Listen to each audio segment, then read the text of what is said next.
Have we started?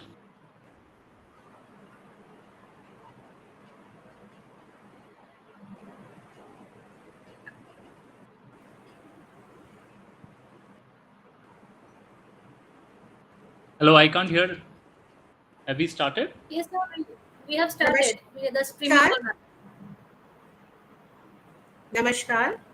Delphic dialogues की हमारी online कार्यक्रम श्रृंखला की 32वीं कड़ी में आप सभी का स्वागत है। जैसा कि आप सब जानते हैं कि Delphic movement international Delphic council के माध्यम से पूरे विश्व में कला और संस्कृति के प्रचार प्रसार के द्वारा शांति और सद्भाव की स्थापना के लिए निरंतर प्रयासरत है। और डेल्फिक काउंसिल ऑफ राजस्थान दुनिया की पहली स्थानीय डेल्फिक काउंसिल के रूप में पिछले 1 साल से इस क्षेत्र में सक्रिय है और आपके साथ डेल्फिक डायलॉग्स के माध्यम से कला और संस्कृति साहित्य जगत से जुड़ी किसी न किसी खास शख्सियत से हम इस डेल्फिक डायलॉग में आपको रूबरू करवाते हैं। और आज हमारे साथ है एक खास शख्सियत श्री दीपंकर आरन, जो वरिष्ठ इंडियन रेवेन्यू सर्विस अधिकारी होने के साथ साथ जाने माने फोटोग्राफर और लेखक भी हैं। और आज आपकी किताब पर हम चर्चा करेंगे। आपकी जो इंडिया और ईस्टर्न एशिया के बीच के जो स्पिरिचुअल, फिलोसफिकल और कल्चरल कनेक्शंस हैं उनके बारे में चर्चा करेंगे। सर, स्वागत है। और आपके साथ चर्चा करने के लिए हमारे साथ है सर, आपके साथ चर्चा करने के लिए है श्रीमती मोनाली सेन, जो कि इंडियन फॉरेन अधिकारी हैं, अभी हाल में वाइल्ड इंस्टीट्यूट ऑफ इंडिया में कार्यरत है, डेल्फिक काउंसिल राजस्थान की एग्जीक्यूटिव मेंबर हैं और हमारे इकोलॉजी के एरिया की ये प्रभारी है। मोनाली जी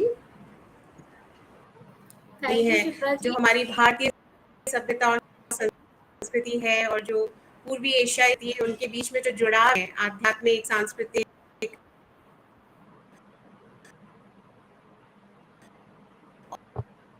और दार्शनिक, उन सब जुड़ाव के बारे में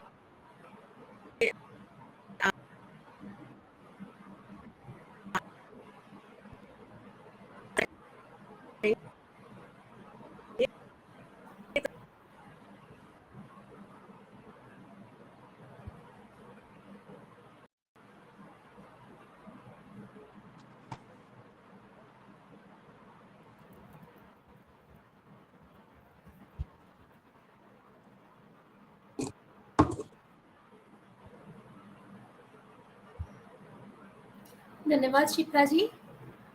आज की इस डेल्फिक काउंसिल में मैं एक बार फिर आप सबका स्वागत करती हूँ और मैं अभी वेलकम करती हूँ आज की जो हमारी एमिनेंट स्पीकर है, जैसे कि शिप्रा जी ने अभी आप सभी से परिचय कराए, दीपंकर अरोन सर, जो कि इंडियन रेवेन्यू सर्विस के एक बहुत ही वरिष्ठ अधिकारी है, जिनको अपनी उत्कृष्ट सेवा के लिए प्रेसिडेंट मेडल से भी सम्मानित किया गया है।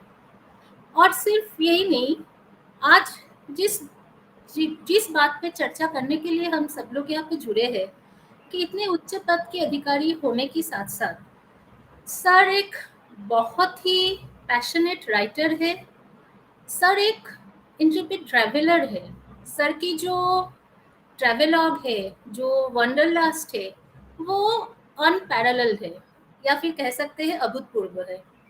सर एक नामी और जाने माने लेखक भी है, जो कि वर्ल्ड हेरिटेज, कल्चर, इन सारी चीज़ों के साथ बहुत दिनों से जुड़े हुए हैं। और अभी लेटेस्ट हम जो चर्चे के लिए हम आए हैं, सर की जो लेटेस्ट राइटिंग है on the trail of Buddha journey to east, जो कि 2020 अक्टूबर में राजभवन कोलकाता में his excellency Shri Jagdeep Dhankhar sir, जो कि अब हमारे ऑनरेबल वाइस प्रेसिडेंट थे, उनसे रिलीज हुआ था। इस किताब के माध्यम से सर ने जो ईस्ट एशियन सिविलाइजेशन है उसके साथ हमारी जो भारतीय सभ्यता है, उनकी फिलोसॉफिकल, स्पिरिचुअल, कल्चरल, इन सारे लिंक्स को खोजे हैं। तो आज मैं आप सबके बीच में सर को फिर से स्वागत करती हूँ और मैं इस वार्तालाप से और सर की जो नॉलेज है, सर की जो ज्ञान की डेप्थ है, उन सब से हम सब लाभवान हो, हम सबको इन सारे कल्चरल एस्पेक्ट्स के बारे में और ज्ञान प्राप्त हो, इसी आशा के साथ हम आज की सेशन स्टार्ट करते हैं। तो सर, अभी आपसे मैं पूछ सकती हूँ, सर आपका जो किताब है, and sir if I am not wrong, sir Hong Kong में एशियाटिक सोसाइटी ऑफ हांगकांग ने आपकी किताब को चाइनीज में ट्रांसलेट किया है सर, जहाँ तक मुझे पता है, and it is now a part of their curriculum in joyful living, and sir this is not a simple feat to achieve.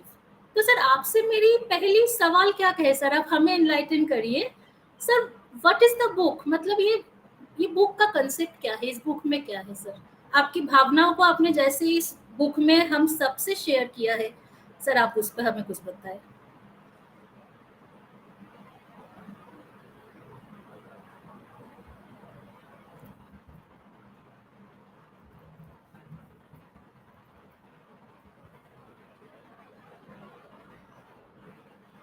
Please, बड़ा प्रॉब्लम होता है।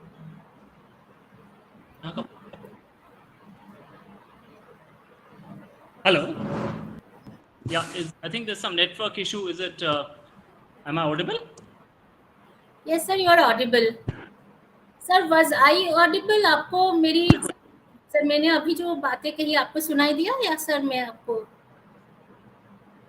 Sorry, I lost you for a minute. अगर आप मैंने location change कर दी है, so अगर आप मुझे क्वेश्चन दोहरा दें, so we can start off. Sir actually मैं आपकी बुक के बारे में थोड़ा सा हमारे जितने भी आज के व्यूअर्स है और उन सबको मैं थोड़ी सी बता रही थी कि उनका इनॉग्रेशन अभी जो हमारे ऑनरेबल वाइस प्रेसिडेंट थे उनके हाथों, जब ऑनरेबल गवर्नर थे कोलकाता में, तब हुआ था।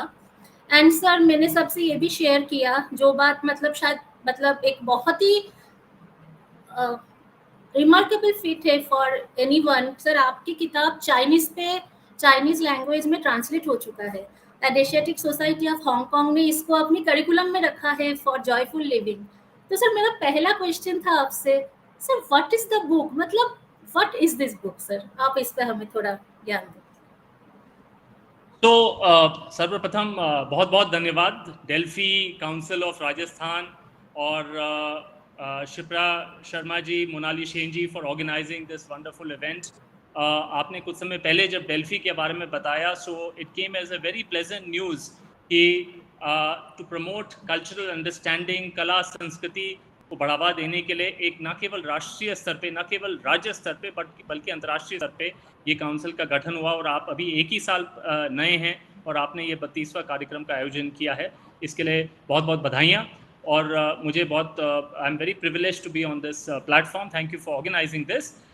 Yes, the book is actually about the ancient, timeless connections, cultural, philosophical, spiritual, art and architectural between India and the entire East Asia. और ये मैं देख रहा हूँ आप लोग राजस्थान में चूंकि हैं तो हिंदी का बड़ा अच्छा प्रयोग कर रहे हैं, तो अगर मैं भी हिंदी में प्रयास करूँगा, क्योंकि मैं समझता हूँ lot of, would you like me to speak in English or would you like me to speak in Hindi? Sir may be a mixture of both sir, क्योंकि हमारा शेयरिंग सबके साथ ही होता है, तो sir it will be good अगर दोनों भाषा में हो सके सर। Wonderful wonderful. तो भारत के जो ये प्राचीन लिंक हैं 2200 साल से, right from 200 BC when Ajanta Ellora cave started, और किस प्रकार से through trade, commerce, through the silk roads, the travelling of the merchants, how all these different strands, ये अलग अलग कड़ियाँ, चाहे वो धर्म की कड़ियाँ थी, फिलॉसफी की, आर्ट की, किस प्रकार से सेंट्रल एशिया और चाइना के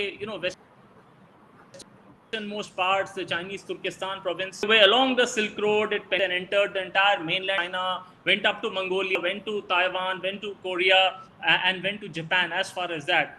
So this book is essentially a yatra vritant. It's a travelogue. It's a travelogue of close to 100 destinations, and it has both text as well as photographs, and this is to the credit of हमारे जो publisher and Yogi Books. और इसका जो theme है, वो theme ये है कि इन सब करीब 100 डेस्टिनेशंस में जो कड़ी जो सबको जोड़ती है, वो ये हमारी कॉमन हेरिटेज है। It's a common international heritage, in a way, Buddhist art and architectural heritage, which combines, which joins us, and which basically radiates the message of the whole world is one. In fact, the whole earth is one family. We are all connected. We are all one, which is the theme of Vedanta, which is Vasudhaiva Kutumbakam. और ये इसका theme है. सो इस किताब को मैंने 6 chapters में बांटा है, और मैं I like to show a little presentation. अगर Mudit on what the book is exactly. Mudit, can you please allow, आप स्क्रीन शेयरिंग अलाउ करेंगे? Mudit, can you hear me? Can you see the screen, please? Yes, sir, we can see. Okay, great. So I'd like to show to the distinguished audience on this group. You see, the first chapter, these 100 destinations have been divided into, as I mentioned, 6 chapter हमने इसका विभाजन किया है. तो पहला शुरू होता है the heart of ancient China. You know, जो प्राचीन राजधानी चाइना की थी, लुओयांग. हम सब ने जियान का नाम सुना है. अब जियान जो है वो टेराकोटा वॉरियर्स के लिए मशहूर है, जहां उनके जो महाराजा थे चिनशी वांगदी, वो जब व्हेन ही डाइड, तो वो जब दफनाए गए तो उनके साथ उनकी पूरी सेना टेराकोटा वॉरियर्स के साथ वो दफना दी गई. और इसके लिए दुनिया भर जाता है. लेकिन जियान के में एक प्राचीन जगह है, उसे कहते हैं लुओ, और ये भी प्राचीन चाइना की राजधानी थी आज से पहले. और ये इलाका वो है जहां He River, the Yellow River flows, and this province is called as Henan, जहां लुओयांग. और यहीं पर एक बहुत मशहूर जगह है शाओलिन, जो पूरी दुनिया में कुंफू के हेडक्वार्टर्स के रूप में जानी जाती है, और इसका भी भारत के साथ बहुत स्ट्रॉन्ग कनेक्ट है, जो मैं बाद में बताऊंगा. तो ये कहानी इस And sir, also Shaolin also reflects in many movies also. Yes, बिल्कुल. इसमें बहुत सारी रोमांचक मूवी बनी हैं मार्शल आर्ट्स की, और हम इसकी चर्चा बिल्कुल करेंगे. आपने बिल्कुल ठीक कहा. Thank you Monali. तो यहाँ से चल के हम पश्चिम की तरफ जब सिल्क रोड की दिशा में चलते हैं, और ये वही रास्ता है जो जाने माने इतिहासकार, डिप्लोमैट, स्टेट्समैन हुइनशान, जो उनका इंडिया में नाम है हुइनशान, और चाइना में उनको हम कहते थे शुआनजांग, उन्होंने भी आज से 14 साल पहले ये यात्रा अपनी प्रारंभ करी भारतवर्ष पर. ये जो लिखा है इसको तब चांगान कहते थे, तो वहां से शुरू किया. तो इससे चल के फिर हम आते हैं एक बहुत ही सूखे इलाके में, चाइना के very arid dry region called province called Gansu. और ये जो था चाइना का नॉर्थ वेस्टर्न मोस्ट प्रोविंस होता था till Xinjiang became a part of China. और ये यहाँ सारे travellers along silk road coming, जो पूर्व की दिशा से चाइना से आ रहे होते थे, पश्चिम की दिशा से हिंदुस्तान और यूरोप और central and middle east and Asia से आ रहे होते थे, वो से पास करते थे. और इसको माननीय प्रधानमंत्री ने, हमारे नरेंद्र मोदी जी, माननीय प्रधानमंत्री जी ने, जब वो पहली बार चाइना गए एज प्रधानमंत्री 2014 में, तब उन्होंने दुनहुआंग और औरंगाबाद को along with of course Xi Jinping the Chinese president, इसको सिस्टर सिटीज डिक्लेयर किया, क्योंकि यहाँ भी बड़ी मशहूर केव्स हैं, बिल्कुल अजंता. तो यहाँ से चल के फिर हम ये इंटरेस्टिंग 3 शहरों में आते हैं, तुर्फान, वुलुमची और Kashgar. And these are the Silk Road lost cities, specially Turfan and around Turfan, Karakhoja and Yarkhoto. और वुलुमची आज की तारीख में कैपिटल है शिनजियांग प्रोविंस की. और Kashgar was the most famous centre of Silk Road, जहाँ कैटल वगैरह का ट्रेड होता था, डबल हम बेक्ट्रियन कैमल चल. तो ये पहला first chapter, second chapter in the book, which is basically the north-south trading axis. अगर पहला चैप्टर हमारा पूर्व पश्चिम सिल्क रोड था, तो सेकंड है हमारा बीजिंग से ताइवान और दतोंग, और फिर जामिनूद जो बॉर्डर है बिटवीन चाइना एंड मंगोलिया, वहां से होके उलन water. The third one explores these common heritage in the western southwestern China, Sichuan province, जो हिंदुस्तान में हम शेजवान कहते हैं, Chinese food, but there is no Schezwan food, it is actually Sichuan food. तो Sichuan की राजधानी चेंगडू से ऐतिहासिक sites of world heritage sites of Leshan और एमिशान से होते हुए ये तिब्बत की तरफ यात्रा बढ़ती है, जहां हमारा वर्ल्ड फेमस कैलाश सरोवर पर्वत है, और कैलाश पर्वत और मानसरोवर झील है. चैप्टर आपका हमारा जो बहुत ही प्रॉस्पेरस पार्ट ऑफ मॉडर्न है, which is China and Taiwan, और ये शुरू होता है झंजियांग जो कि ग्वांगडोंग प्रोविंस से वर्ष एज दूत था होते हुए, then it goes to Suzhou, Hangzhou, Nanjing again was the capital during Second World War, and फिर शंघाई से होते हुए it enters Taiwan, the cities of Taipei, Tainan and Kaohsiung. Again, there's a lot of modern constructions of बड़ी बड़ी statues Buddha की बनाई गई हैं इस prosperous इलाके में, which are competing with each other. The fifth chapter explores these heritage and links in South Korea, entire South Korea, from Seoul it goes to the port city of Busan, और Busan या Busan अलग अलग नामों से कहते हैं ऐसे. It then goes to some famous places like Seoggoram, Bulguksa, Haeinsa, Beomeosa. Korea में आपको जान के खुशी होगी कि सा वर्ड मीन्स टेम्पल. और इसके बाद हम अगली कड़ी में, आखिरी चैप्टर में we enter Japan, which is the land of rising sun, and there is again phenomenal Buddhist and architectural heritage which binds India and Japan very closely, right from Nikko, Tokyo, to Kamakura, Takayama, Shirokawa, Kyoto, Goyasan and Miyajima. So these are the 6 chapters in the book which cover close to 100 destinations. Monali ji, back to you please. Sir मतलब I was just wondering sir, आपने जितनी जगहों के नाम लिया, it would have taken you at least 50-60 times of traveling in all those places. और जैसे आप कह रहे हैं सर, गोबी डेजर्ट से लेके to the bullet trains, from double hump camel ride to bullet trains. And sir for me, I have heard most of the places that you have told ना. मैंने जैसे कहा Shaolin monk the movie, Busan I know because train to Busan the movie.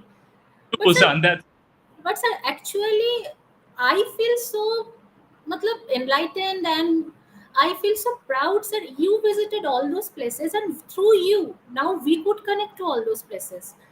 Maybe sir we are not lucky as you are, we may be able to travel also maybe once or twice, but sir the way you have imbibed the things, sir आपने जैसे चीजों को आत्मगत किया है sir, उसके साथ sir ये जो थीम्स है सर, आपने थीम्स वाइज कैसे प्लॉट को सजाया है sir, that is what I will like to know, and I think our also viewers also like to know sir theme क्या है. मतलब sir all the places is okay, but sir the linkage, the themes, one place to another, from east to west, sir please थोड़ा सा अगर हमें बताएंगे. Thank you Monali for asking this. The theme, as I mentioned, is the interconnectedness. Buddhism, there is Haftam Saka Sutra, which says that everything is connected to everything. In our life, day-to-day life, we are dependent on so many people, entire humanity. We don't realize it. जो मैं shirt पहना हूँ, ये मकान जो बना है, हम जो table जिस पे बैठे हैं, so this theme was explored by the ancient Indians in Hinduism, Buddhism. They are 90% almost the same. So when I entered the city of Hong Kong, and I came across this beautiful gigantic statue, a modern statue of Buddha. It's called the Tian Buddha. It's a bronze statue, and those of our distinguished audience who have been to Hong Kong would know it's right next to the new airport, and this was built in 1997, and it is about 14 meters high. What inspired, and by the way, it was built when Hong Kong was still with the of Hong Kong. He built it in 1993, and it came into being in 97, the year it was handed over to Beijing, to China back. So statue was inspired by a beautiful bronze statue of Kamakura in Japan. And as luck had it, I ended up going to Kamakura, and I also learned that Kamakura was one influence, but there was another influence of gigantic rock cut, पूरे पहाड़ी को काट के in 8th century, from 710 till about 800 AD, 240 feet high Buddha was carved out of a mountain which was at the confluence of 3 rivers, 3 नदियों में. जैसे हमारे धाम होते हैं, तो ये जगह दर्शान चेंगड़ा नीचे सिचुआन प्रोविंस में. तो I'll just shortly image our wonderful viewers. तो इन जगहों ने प्रेरित किया to come out with this Buddha bronze Buddha in Hong Kong. And there's a monastery called the Polin, and the monks were deputed by the Hong Kong administration to go to Kamakura, to go to Lershan, and come up with ideas, and they produced this beautiful work. So this is one example of how patterns unfold. The things were moving from, say, Hong Kong to Japan to China, and they were moving time also. So it was a space trap, it was a time. And several such articles in the course of the day in Hong Kong, showing that there has been such interconnection between our countries, between East Asia and India. And in time, there were no translators really, modern translators. And yet, so much. And the idea of book never was in the beginning. Travels were undertaken from 2009 2015. That's roughly, and as you said, there are some 30, 40 odd journeys points of time, taken on various kinds of modes of transport. Kailash, that there are of affairs. Then some of the trips were taken, in the Gobis and Takla Makan, where even double hump Bactrian camel was used, mules were used, Trans-Mongolian train was used to go from Ulaanbaatar to the China border and across, the beautiful sand dunes of Gobi. Of course, Shinkansen, जो हमारी Japan की high bullet trains हैं, they were used for commuting in Japan. Few of them. But allow me, Monali and Shipra, to take you now to the explanation of these commonalities which led to this book. The genesis of the book's idea. Let me just open this now.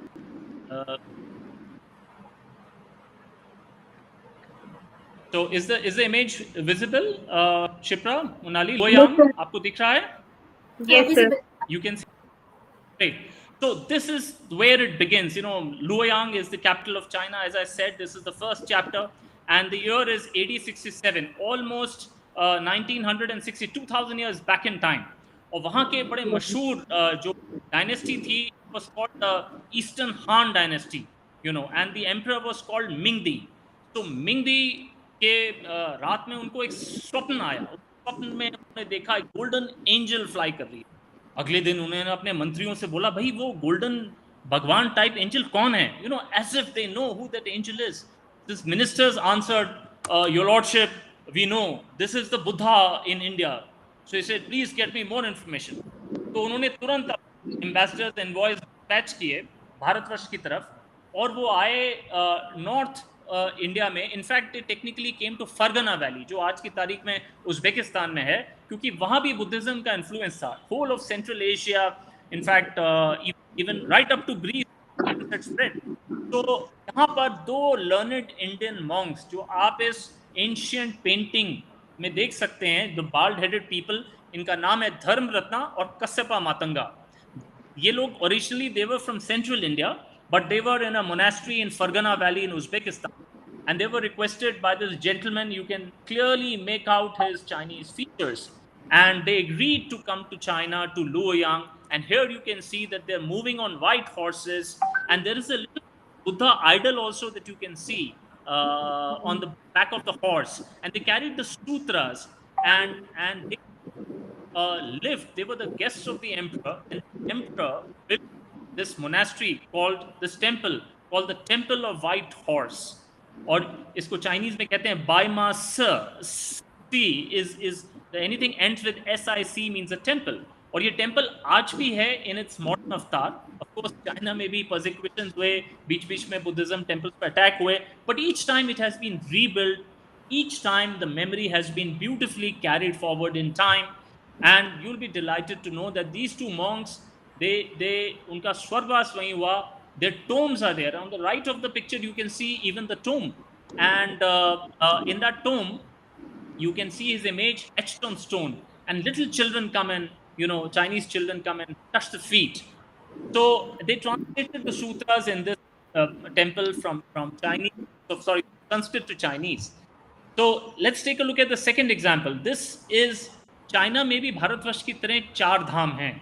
जैसे हमारे यहाँ 4 धाम हैं, यहाँ ये है वू Taishan. शान माने होता है mountain. So all these 4 dhams in China are also located on top of holy mountains. This is in a province called Shanxi, and this monastery was built in AD 68, around the time Luoyang Biomass Temple was built. And Ashoka, or great Ashoka, had sent relics of Buddha, and they've been found in this monastery. And this is known for as abode of Manjushri. और China में मंजूश्री जो बोधिसत्व हैं उनको वेंशु कहते हैं. Now what do Manjushri and Venshu symbolize? They symbolize knowledge, transcendental wisdom. So Manjushri के right hand में there is a sword and left hand में there is Prajnaparamita Sutra. So this is a holy place which is even as per Padma Bhushan Lokesh Chandra ji हमारी इस किताब का forward लिखा है. He writes that even Mao Zedong had visited Wu Taishan before taking oath as the first leader of the People's Republic of China in 1949, 1st October. He came and paid his obeisance despite the communist policy of being irreligious. So we move on then to this famous bronze statue of Buddha in Japan. It is called Todaiji, Nara ka Buddha, Nara's Buddha. So this is has the distinction of being the largest wooden temple complex, and around 775 AD, and the Japanese capital between 700 to 775 was in fact in Nara. And there was a plague, much like the COVID pandemic in last 2 years in Japan at that time. तो emperor ने सोचा मुझे क्या करें जिससे हम हमारे लोगों का दुख थोड़ा कम हो. तो उन्होंने ये gigantic और आपको जान के खुशी होगी कि उन्होंने इसका इनॉग्रेशन, इसका अभिषेक करने के लिए एक बुद्धिस्ट मॉन्क, इंडियन स्कॉलर बोधि सेना को बुलाया. और इत्तेफाक से बोधि सेना that time was in Wu Taishan. The slide I just showed. He was traveling from India to Wu Taishan, and here there were Japanese diplomats, and they invited Bodhi to come to Nara. And he duly came and he opened the eyelids of Buddha here, and the statue, the temple was inaugurated was dedicated to the people of Japan. And this bronze statue of Nara inspired this one that you are seeing now, ladies and gentlemen. This is Kamakura's Dafo. Dafo is a Butsu. Kamakura Daibutsu, sorry. Daibutsu, Butsu in Japan means Buddha, and Dai means big. And China में उसे दाफो कहते हैं. Fo means Buddha and Da means big. So Kamakura's Daibutsu is again a bronze structure, and you will notice it is green in color because there was actually a temple complex made of whatever wood and stones. It got destroyed, but the bronze statue remains. And this was built in 13th century by the shoguns of Japan. Shoguns were a rival to the emperor. They were a parallel government in themselves. So the king of would govern, would rule from Kyoto, right from 775 up to 850 when the capital was Tokyo. But the army chiefs had their own capital. They had their own dynasty. So the army chief said, well, I should also have a huge Buddha statue built to rival the Nara's Buddha. He made this Kamakura's Buddha. And this is what inspired, along with, this statue that you are now seeing, which is purely rock, which has been cut into Buddha. These two together inspired this, which is the Tian Buddha of Hong Kong that I mentioned. Now coming back to this rock-cut Buddha, the Dafo of Leshan. Leshan is the place in Sichuan, and this is 230 feet high. And the toes of the Buddha here are about 8 meters long. The ears are about as much. And this is at the confluence of 3 rivers. It's a world site which was built over 20 years. You can imagine the architects, 4th generation or 3rd generation perhaps would have, concluded this masterpiece of nature. And Bamiyan में जो Buddha थे Afghanistan में, which were the highest natural rock-cut Buddhas, till the Taliban destroyed it about 20 years back. After that, this is the highest Buddha in the world in nature. So the Tiantian Buddha, as I said, which was commissioned in 1997. And the book also has, as I mentioned, the Kailash and Kailash Parvat and the Mansarovar Lake. And here you can see, आप दोनों को देख सकते हैं, ये मानसरोवर झील है और पीछे कैलाश पर्वत है, which is worshipped by Hindus, जो इसको शिवा का स्थान अबोर्ड समझते हैं, घर समझते हैं, Buddhists, Jains, as well as the pre-Buddhist religion of Tibet, which is called the Bon religion. और ये जो जगह है, स्थान है, जिसको हम लोग अंग्रेजी में रूफ ऑफ द वर्ल्ड भी कहते हैं, is in fact a physical connection, between India and East Asia. And 4 rivers, the Brahmaputra, the Indus River, the Satluj, the Karnali, they originate from here, and they move eventually into India. Brahmaputra as Sangpo moves in fact in Tibet before turning into India in the northeast. So it has been eulogized, written about in our mythology. It's very sacred, very holy, and literally physically connects. Now I come to a very interesting link, the patterns, the patterns of these interconnectedness, which I saw in Taiwan. And Taiwan के दक्षिणी भाग में एक बड़ी खूबसूरत monastery है, जिसका नाम है फो गुआंगशान. फो गुआंगशान गाओशियांग जगह है, पोर्ट सिटी है, और यहाँ पर एक बुद्धा की मूर्ति, ये तो न्यू कंस्ट्रक्शन है, golden statue on top of the this mountain. शान मीन्स माउंटेन. But एक प्राचीन, there's an ancient monastery also over here, and the Taiwanese people, they built this new monastery, as you can see, depicting the story of Buddha. In this story, you see depicted pictorially that there's a lady who comes grieving. उनके her son passed away, and she comes to Buddha for a shattered, and she says, "What shall I do?" Buddha कहते हैं कि आप जाइए, एक ऐसे घर से मुझे कुछ घास, जो एक नॉर्मल घास होती है, घर घर में पाई जाती है, एक ऐसे घर से मुझे आप कुछ घास लाके दीजिए जहां मृत्यु ना हुई हो. So she goes one house, second house, third house. She doesn't find house that death has not. So she comes back enlightened, and she touches the feet of Buddha. Now, I personally came to know about the story in Taiwan. Apart from this, in a museum here, I discovered that there's a mention of a beautiful monastery in Xi'an, जो terracotta warrior वाला Xi'an है, और वहां पर उस monastery जिसका नाम है फामेन स मीन्स टेम्पल, जैसा हमने बताया चाइना में, फामेन स में 1987 में एक रेनोवेशन के दौरान a huge treasure of Buddhist relics etc. were discovered under that monastery. And incidentally, I happened to go to Famen Sir in Xi'an after this, and let me show you the picture. And here is Famen Sir in Xi'an. यहाँ पर again Chinese have built a new complex alongside the old monastery. जो आप नमस्कार देख रहे हैं on the left, that is a new construction, and the pagoda is the old construction. And in 1987, when there was a crack in the old monastery, they dug up, around the foundation. They found old palace sort of a thing under the ground, and that they found Buddha's relics. You can see below, I have shown the pictures of the casket, जिसमें Ashokan time के सूर्य type images हैं, और इसमें बुद्धा की fingers were carried and they were sent by Ashoka. In fact, in the initial days of Famensa, this was built in around 3rd century AD. It was called as Ashoka's pagoda. And Ashoka, by the way, has a Chinese name. He is very famous. China में बहुत प्रसिद्ध हैं. उनका नाम है आयुवान. अब हम आपको ले चलते हैं इस पैटर्न रिकग्निशन की कहानी में, अगली कड़ी में कोरिया में. अब कोरिया में ये एक प्राचीन है हेन्सा, आज की तारीख की वर्ल्ड हेरिटेज साइट है. और ये वर्ल्ड हेरिटेज साइट इसलिए है क्योंकि यहाँ पर एक 800 साल पुरानी किताब मिली है, जो कि which is in the form of 84,000 blocks of wood, and each block of wood is about 2 feet long, about 1 foot wide and a foot thick.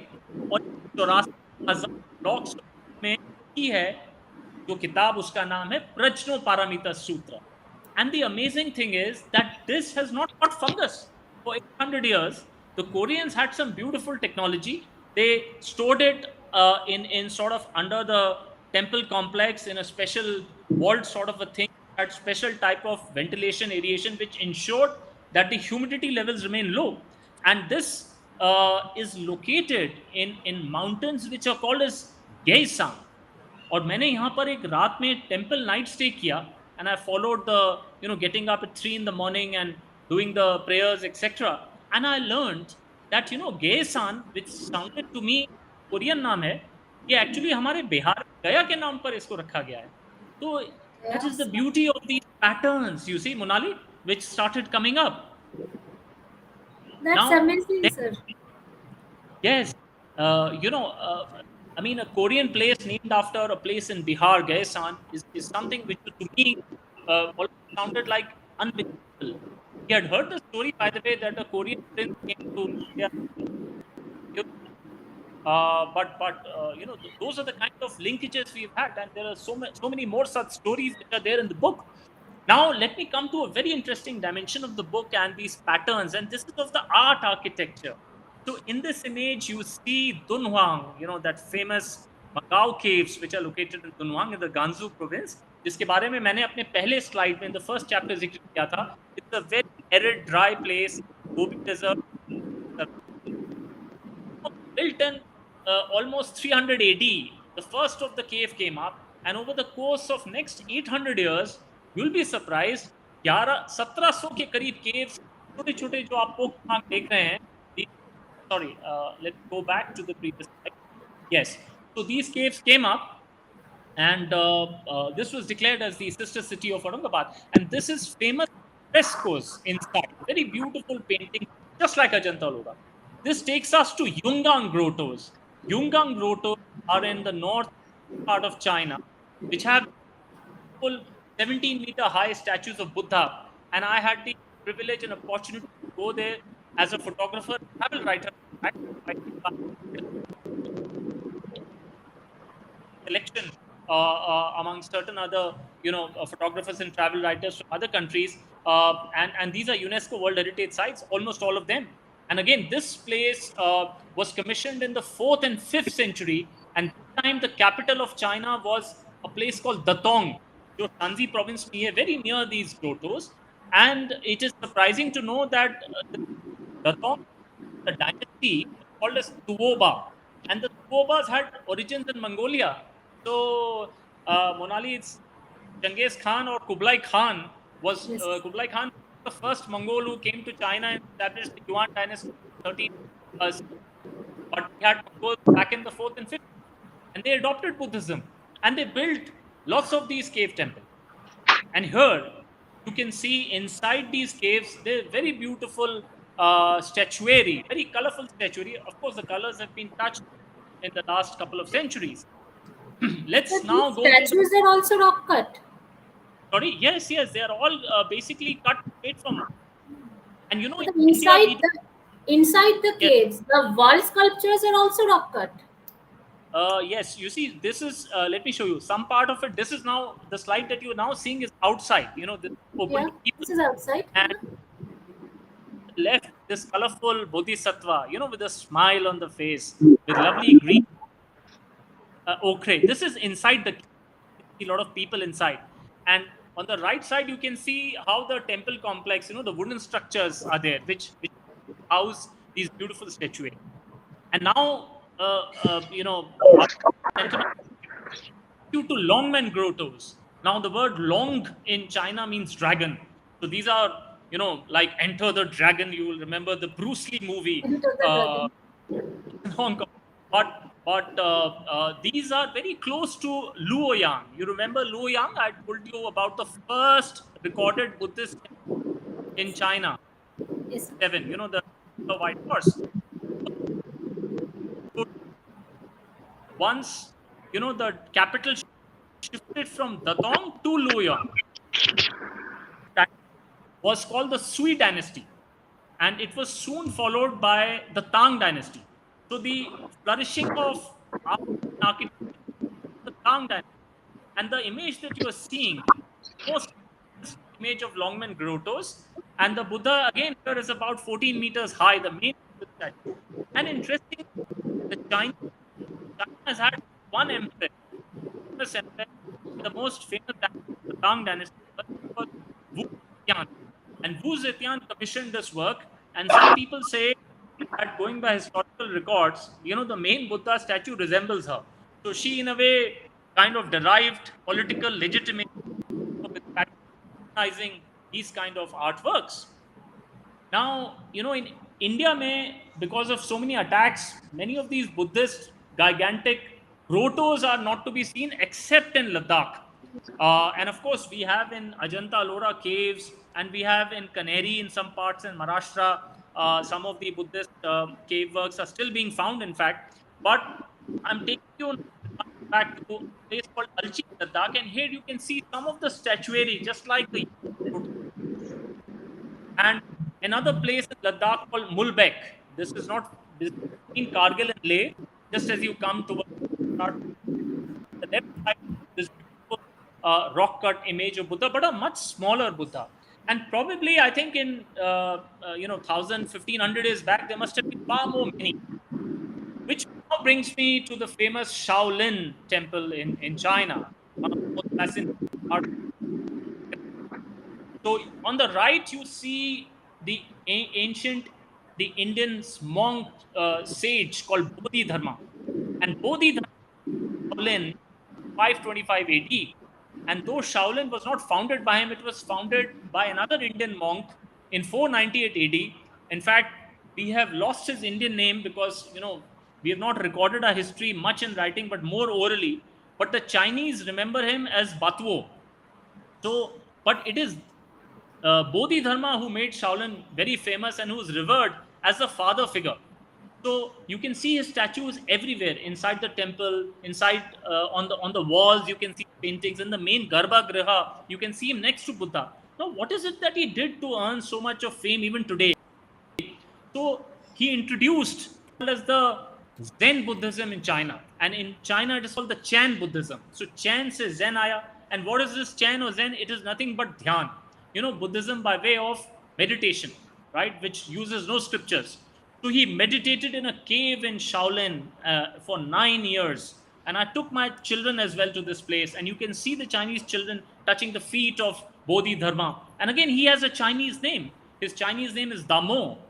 And आपने Monali movie की बात की थी ना? So 36 Chambers of Shaolin is a wonderful movie which explores martial arts. And it is about Shaolin. And उसमें movie में अक्सर उनके जो मेन प्रीस्ट हैं वो कहते हैं दामो, ऐसे कहते थे. Damo word comes, so Damo is none other than Bodhidharma.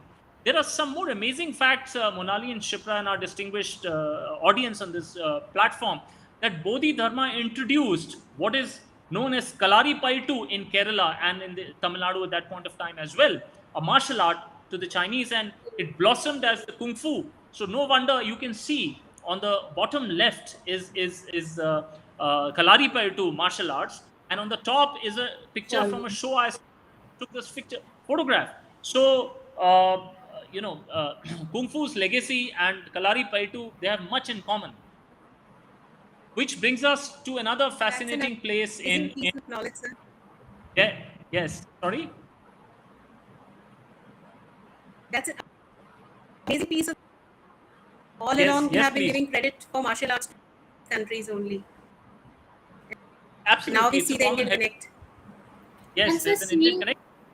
And so seeing the upper left picture, like the legend of flying monks. So those things came from this only, from this practice of Shaolins. In fact, you will notice in any Shaolin show, in any Kung Fu show, after and before, the monks kind of enter into a meditative trance, and they kind of relax, or at the beginning they will focus the energy on that part of the body which is about to get into action the most, and after performing the act, they with the namaskar type, with one hand they will bow and in obeisance to the higher, that the opponent, we are all the same. So that is the concept of again oneness in Buddhism. Another interesting anecdote is Bodhidharma was not originally from a sort of a religious family. He was born a prince of the Pallava dynasty in Kanchipuram, and he abandoned his ambition or his sort of natural claim to kingship and all the comforts, and much like Buddha in a sense, and adopted this path of Buddhism and decided to propagate the message to much of the world. We now come to the iconic I would say, iconic pagoda in the whole of East Asia, which, if there is one pagoda to be identified which connects India and East Asia, it is this. The reason: this was established in 645 AD after the famous monk, scholar, geographer, uh, diplomat, statesman Huan Shan in India, and Zhuangzi. Yes, he returned back after a 17 journey to India, and he returned with lots of sutras. He wanted to learn about Buddhism from the original source. So he embarked on this perilous journey across the Silk Road, and at more than 2 occasions, he almost lost his life. Such was the arduous nature of the journey, with gangsters, with that Takla Makan and Gobi Desert. And he wrote his records, and I will probably, Monali, come to this title later on, or you might want to come to it later on. So his travel records are called as records from the Western region, and they were written in the 7th century. And he impressed the king of the Tang dynasty on his return to establish a stone pagoda, which was a luxurious construction, and in the 7th century, because normally the pagodas were made of wood, और उनमें आग लग जाती थी तो जल जाते थे. तो ये वुडन पगोडा एम्परर को कन्विंस करके उन्होंने बनाया, और उन्हीं की इन ट्रैवल रिकॉर्ड्स के आधार पर एक famous Chinese author poet called Wu Cheng'en ने in 16th century in Ming dynasty, he wrote a fictionalized account of his journey, which is called as A Journey to the West. और उसमें हुएनशान की जगह एक तान साजांग मॉन्क हैं, वो जाते हैं इंडिया की तरफ, और उनके साथ में है एक हनुमान की तरह monkey king who is called Sun Wukong, and there is a pig and there is a buffalo and there is a horse who accompany, and they help him navigate all the dangers. This fictionalized account, Journey to West, has become so popular in China that it is like Ramayana and Mahabharata for them. So if you, ladies and gentlemen, if you even Google Journey to West, you will find lots of films and soap operas. And here you can see Monkey King. Monali, what do you The see? Monkey King. Yes, Monkey King is really familiar. Monkey King is on the left and Hanu on the right. And this see the similarity. And this was during a presentation, at Asia Society, Hong Kong, by a Chinese lady who had come actually to India along with her husband. And they showed these two, this slide, and I liked it very much. I thought, this is it. This is what beautifully symbolizes the connectivity. And talking of monkeys. That's right. So these are our famous Gandhiji. The resemblance is striking. Bandar. Absolutely. को बुरा ना सुनो और बुरा ना कहो. So we know them as Gandhi's three monkeys. But what surprised me, Monali, Shipra, that these were found in a temple called Toshogu in Nikko, and this temple goes back to about 15th century. It's a Buddhist temple, and this was again built by one of the shoguns. जैसे Kamakura के shogun ने वो बुद्धा बनाया था, the Daibutsu, bronze. उसी प्रकार एक dynasty called Tokugawa Ieyasu, he was the shogun, the Ieyasu dynasty, and he made this Buddhist temple called Toshogu. And this is actually a Buddhist concept, right thought, right speech, right action, right words, right meditation, right mindfulness, right compassion, right kind of livelihood. This emanates from that philosophy. Sir, the Ashtangik Marg, it is called? Old path, that is right. So you will be surprised, I didn't know that, this had a strong Buddhist connection, the three monkeys. So what happened, Monali, when Gandhiji, he met this monk from Japan called Fuji-san, who was traveling to India. And this, this I have not written in the book. Rather, Lokesh Chandraji, the Padma Bhushan awardee who has done the foreword, he writes this. He is mentioned in the foreword that when Fuji-san came to India, he was a very revered, respected monk. So Gandhiji and he had a meeting, and Gandhiji asked him, Fuji-san told him about these three monkeys, the Buddhist concept. And Gandhiji said that, then he asked a famous Indologist, by the name of Raghuvira, who was incidentally his father, कि भाई ये तीन बंदरों का Indian Hindu mythology में क्या हुआ है. तो उन्होंने कहा it means they symbolize purity and innocence. So then onwards, Gandhiji adopted the concept of three monkeys. and we all grew up knowing them as Gandhis. So I'll just quickly now take you to Taiwan, and in Taiwan has been in the news for not the best of reasons in the recent past, which is not in a way unconnected from the theme of this book. The idea is peace, tranquility for the whole world, and Taiwan has been in the news along with China for reasons otherwise. So, but you can find in temples there is such beautiful religious fervor amongst the Chinese who are found in Taiwan. They're worshipping. You can see this temple is called the Longshan Temple in Taipei, and in other parts also. I went to Tainan. Again, lots of temples. It was dotted with temples. In fact, Tainan in the middle was where the founder, the Ming Emperor, he ran away from mainland China and came to Taiwan. When the Manchus attacked and established the last dynasty in China. A lot of you can see a bit of superstition also on the top left. Yin and yang. They will throw these two wooden blocks, and one side of it is curved and the other is flat. So if the two wooden coins, they fall with both the curved side same or the flat sides up, it means it means like a yes. And if they are flat and uneven, then it means no or something. So very fascinating part of the common heritage that we have. And this brings us to the famous Genghis Khan's statue in near Ulaanbaatar. This is the silver statue, and it was commissioned recently, celebrating 800 years of Genghis Khan's birth in around 2006. Mongolia, the first example of Buddhists were the bhikshus. The bhikkhus they used to be called. जो Genghis Khan के होते थे, he was very secular. उन्होंने सभी धर्म के लोगों को आने दिया, but his personal secretaries were called bhikkhus, and they were from the Chinese Turkestan, the Xinjiang part. They were Buddhists. So that's how Buddhism first laid its seeds in Mongolia. But it truly blossomed in the time of Altan Khan, around 1578 AD. Altan Khan was the great grandson of Kublai Khan, and he had this visiting Tibetan Buddhist scholar called Sonam Gyatso, and he conferred on him the title of Dalai, Dalai, which is Dalai Lama today, the same title. And Da word, as I've been saying, means big, and Lai means ocean. So it was like an ocean of wisdom.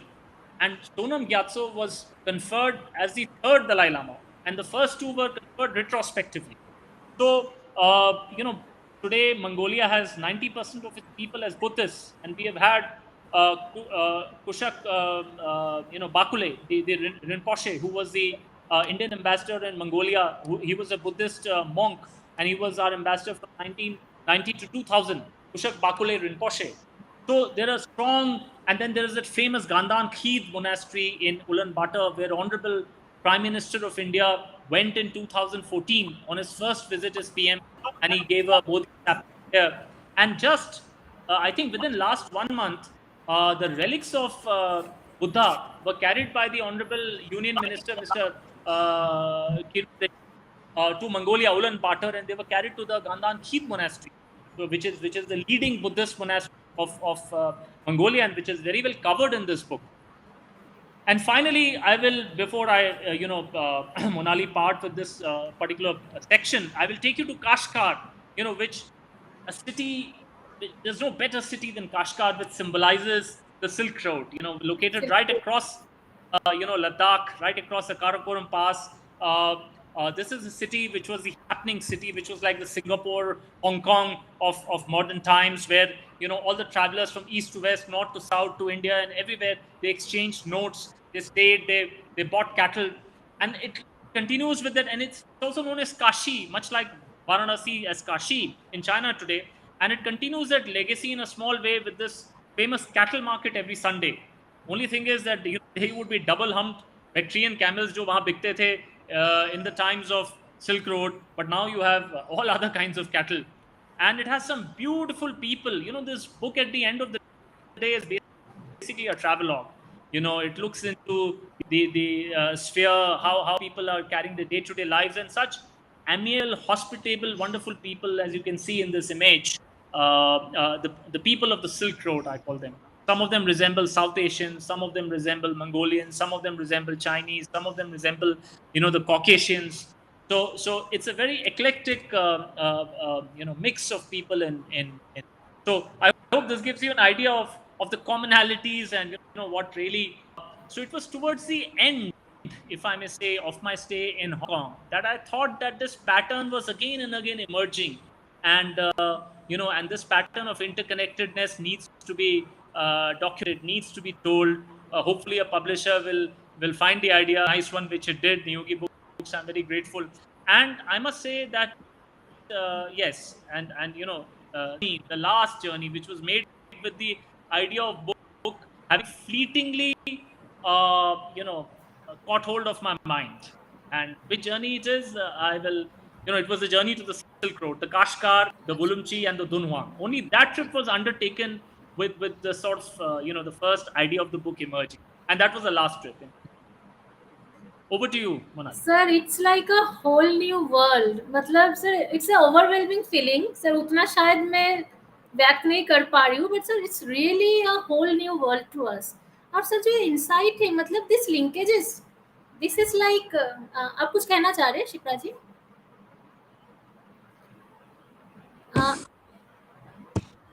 Can't hear you. He can't hear. Is the microphone muted? You might want to unmute it, Shipra.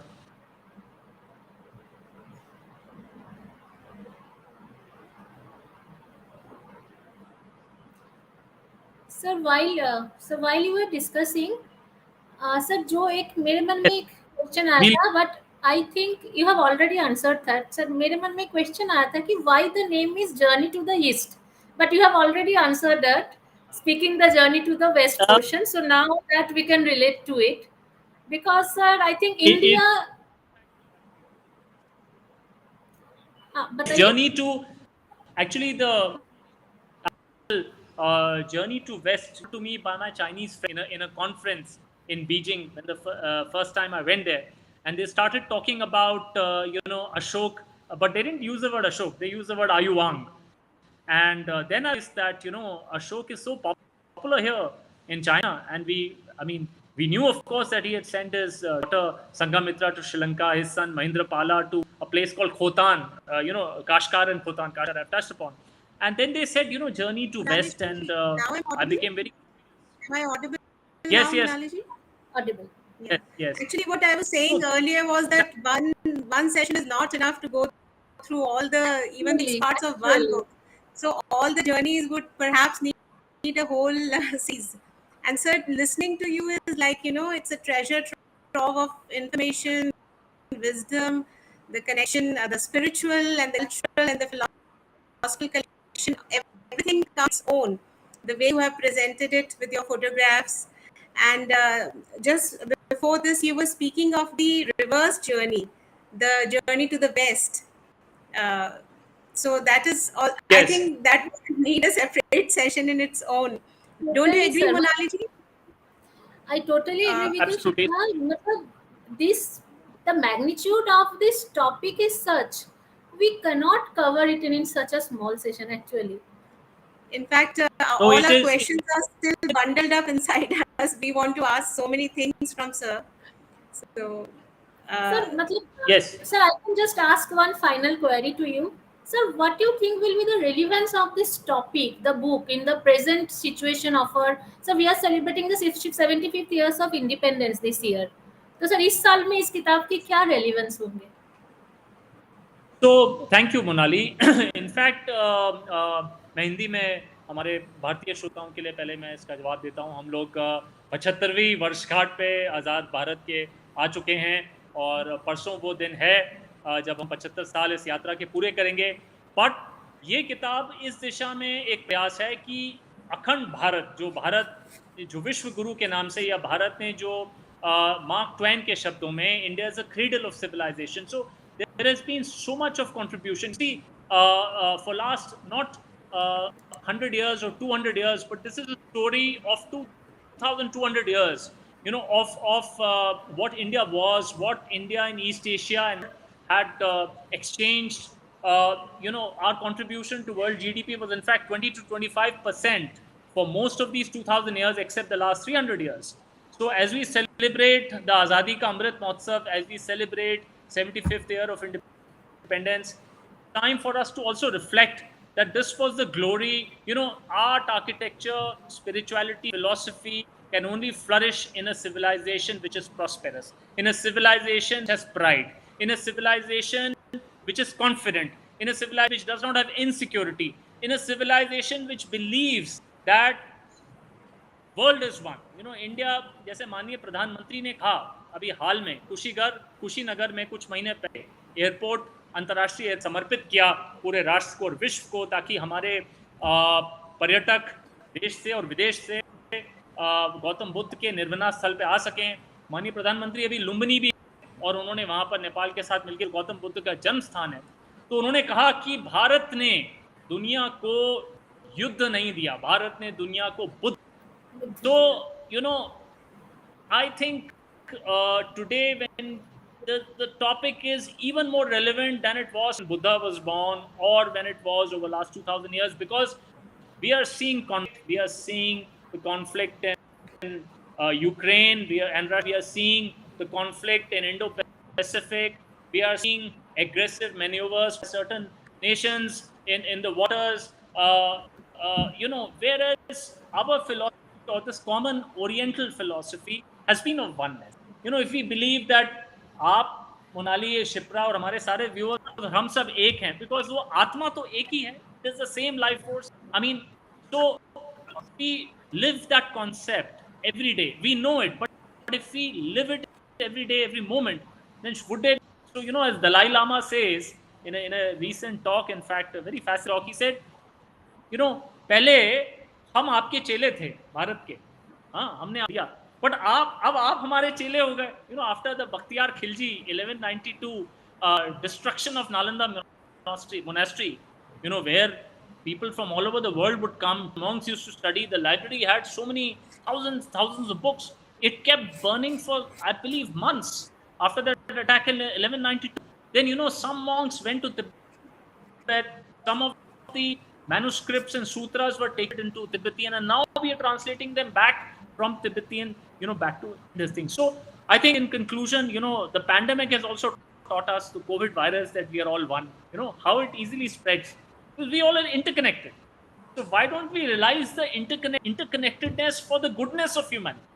And Buddhism talks not just that there are no boundaries, or if you want to go to John Lennon, you can sing a song that imagine there is no possession, no country, no boundaries, no, it's a beautiful song, which is again, I believe, very much like Oriental.